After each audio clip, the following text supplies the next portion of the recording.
For more on all of this, let's bring in Professor Jiang Shixu, a Director of the Center of Latin American Studies at Shanghai University. Great to have you on the program. Xi Jinping promoted his stability in terms of China's stability, and the clear contrast, of course, between him and his US counterpart's erratic trade war. He didn't really have to mention Trump by name to get his point across in his speech today, did he? Well, yes, you're right. I believe that everybody in the world today knows clearly what China is doing and what the US is doing. So I believe that everybody wants to have a world filled with peace and development and hope. But as you know, the US always wants to promote its Monroe Doctrine. Well, that's not necessary.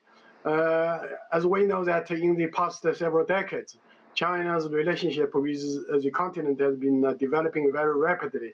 But the US is quite concerned about China's presence in Latin America.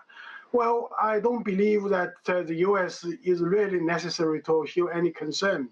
Now, China's economic relationship, including making investment and doing trade with Latin America, can contribute to economic prosperity in Latin America. Okay? So a prosperous Latin America can cut down illegal migration and illegal drugs flowing to the US. Right. So that will be happy for the US. So the US should be grateful to China for what China is doing in terms of promoting economic relationship with Latin America.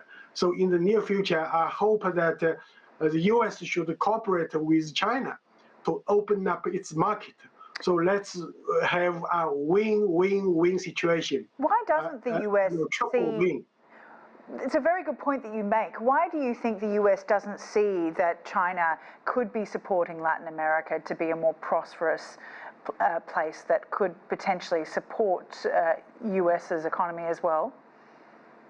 Well, I have some friends who are scholars in the US from universities and as well as from think tanks. They often told me that the US is quite concerned about losing its traditional sphere of influence in its backyard. Well, that's not necessary. In the age of globalization, as sovereign states, Latin American countries can choose which partner they need to do trade and attract investment. So I hope that the US should put down its outdated Monroe Doctrine so that we can cooperate in Latin America. So let's have a kind of a win-win-win triangulation.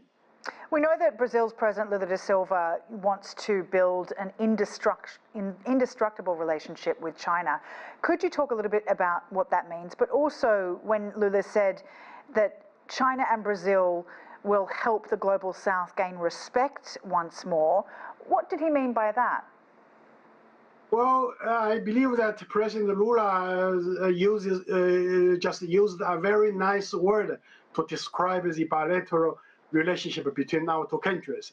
You know, we often talk about the strategic partnership. You know, the first country to have this kind of strategic partnership is Brazil. And now we have a new terminology for our bilateral relationship. It's called a community with a shared future. So I believe that this kind of definition will pay will pave a solid foundation for the future development of our bilateral relationship in political, economic, as well as in people-to-people exchanges. So I believe that after this trip, President Lula will do more cooperation with China in terms of building the Belt Road Initiative, and China is going to make more investment, try to import more from this South American country in the face of the trade war by the US. All right, Jiang Shixu, really appreciate your time. Thank you for joining us.